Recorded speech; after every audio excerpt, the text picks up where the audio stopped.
Europe in the early 20th century was a powder keg of imperial ambition, nationalist fervor, and intricate alliances. The continent was a complex web of political, economic, and military interests, each nation vying for dominance and influence. The early 1900s saw a Europe that was both interconnected and deeply divided, with old empires clinging to their power and new nations emerging with aspirations of their own. This period was marked by rapid industrialization, which not only fueled economic growth but also intensified competition among the great powers. The great powers, including Great Britain, France, Germany, Austria-Hungary, and Russia, eyed each other with suspicion. These nations were bound by a series of alliances and treaties, creating a fragile balance of power that could easily be disrupted. The leaders of these countries were acutely aware of the precarious nature of their relationships, and they often engaged in diplomatic maneuvers to outwit their rivals. The political landscape was further complicated by the rise of nationalist movements, which sought to redraw the map of Europe according to ethnic and cultural lines. They engaged in a dangerous arms race, each nation striving for military superiority. This arms race was characterized by the rapid development and deployment of new weapons and technologies, including dreadnought battleships, machine guns, and early forms of tanks and aircraft. The military parades of the time showcased the might of these nations, with soldiers marching in perfect formation and the latest military equipment on display.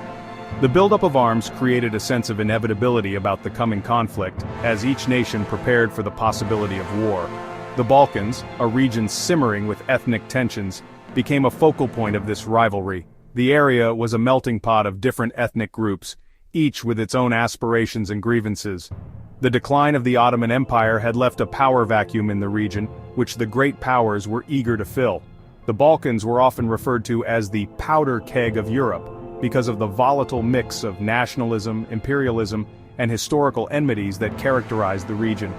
The tensions in the Balkans were a microcosm of the larger conflicts that were brewing across the continent. The assassination of Archduke Franz Ferdinand, heir to the Austro-Hungarian throne, in Sarajevo on June 28, 1914, provided the spark that ignited the conflagration. This event set off a chain reaction of alliances being called into action, with countries declaring war on one another in rapid succession. The assassination was carried out by Gavrilo Princip, a member of a nationalist group seeking greater independence for Slavic peoples. The murder of the Archduke was seen as an attack on the Austro-Hungarian Empire itself, leading to a harsh ultimatum to Serbia and ultimately, the outbreak of World War I. The world would never be the same again, as the conflict that followed reshaped the political and social landscape of Europe and the world. The assassination of Archduke Franz Ferdinand and his wife Sophie by Gavrilo Princip, a Serbian nationalist, sent shockwaves through Europe. Austria-Hungary, determined to crush Serbian nationalism, issued a harsh ultimatum to Serbia. Serbia, backed by Russia, sought to negotiate but ultimately failed to meet all of Austria-Hungary's demands. On July 28, 1914, Austria-Hungary declared war on Serbia, setting in motion a chain reaction that would plunge Europe and the world into war. The system of alliances that had been designed to maintain peace now served to escalate the conflict. These alliances, formed over decades, were meant to create a balance of power and deter any one nation from becoming too dominant. However, they also meant that any localized conflict had the potential to trigger a much larger war. Germany, bound by treaty to Austria-Hungary, declared war on Russia, Serbia's protector, on August 1, 1914. This declaration was not just a simple act of aggression, but a fulfillment of a promise made in the intricate web of alliances. Austria-Hungary had already declared war on Serbia, and Russia, seeing itself as the guardian of Slavic nations, mobilized in defense of Serbia. Germany, in turn, felt compelled to support its ally, Austria-Hungary, leading to a chain reaction. 2 days later, Germany declared war on France, Russia's ally. France, bound by its own alliances, was drawn into the conflict. The French military began mobilizing, preparing for the inevitable clash. The declaration of war on France was part of Germany's broader strategy to quickly neutralize its western neighbor before turning its full might eastward against Russia. Germany's strategy, known as the Schlieffen Plan, involved a rapid advance through neutral Belgium to knock France out of the war quickly and then turn its attention to Russia. The plan was devised to avoid a prolonged two-front war which Germany feared would be unsustainable. By swiftly defeating France, Germany hoped to force a quick resolution in the west and then redirect its forces to the Eastern Front against Russia.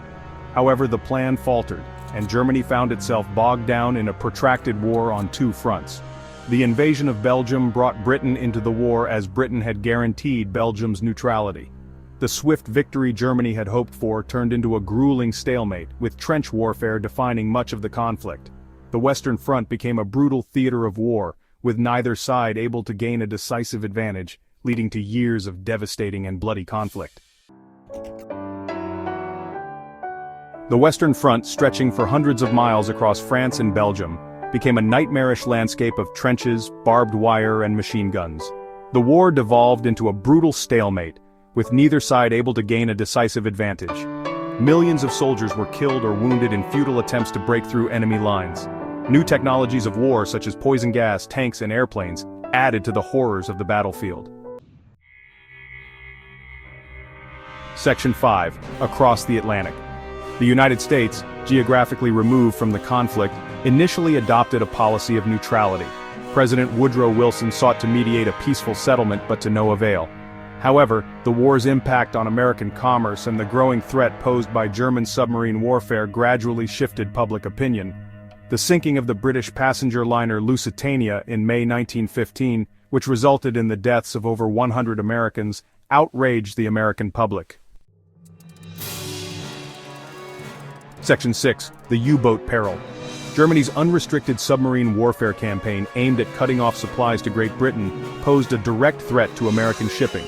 German U-boats operating in the Atlantic Ocean sank merchant ships without warning, often resulting in the loss of American lives and cargo.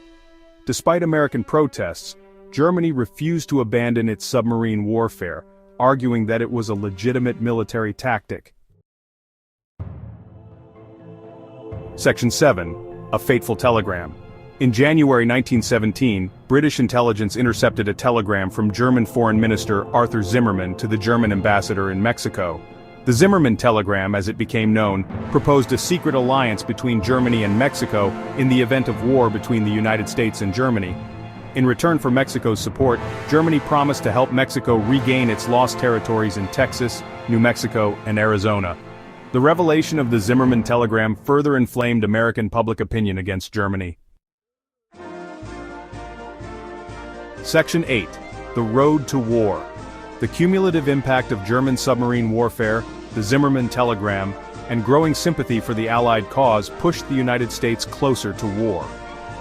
In March 1917, Germany resumed unrestricted submarine warfare, sinking several American merchant ships. President Wilson, convinced that American neutrality was no longer tenable, asked Congress for a declaration of war against Germany. Section 9. The Arsenal of Democracy. On April 6, 1917, the United States Congress, with overwhelming support, declared war on Germany. This marked a significant shift in the global landscape as the U.S. had previously maintained a stance of neutrality.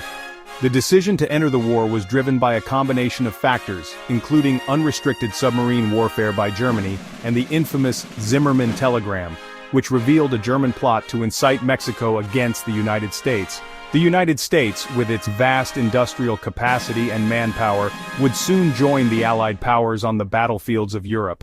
American factories, which had been producing goods for civilian use, were rapidly converted to produce military supplies. This transformation was nothing short of remarkable, as it showcased the nation's ability to mobilize resources and manpower on an unprecedented scale. Soldiers, many of whom were young men from small towns and cities across the country, were quickly trained and sent overseas to support the war effort. The entry of the United States into the war would prove to be a decisive turning point in the conflict. American troops, often referred to as doughboys, brought fresh energy and resources to the weary Allied forces. Their involvement helped to tip the balance in favor of the Allies, leading to a series of successful offensives that would eventually bring the war to an end. The presence of American soldiers on the front lines also boosted the morale of Allied troops, who had been engaged in grueling trench warfare for years. Subscribe and stay tuned, because in the next part of this series, we will explore the course of World War I and its profound impact on the world.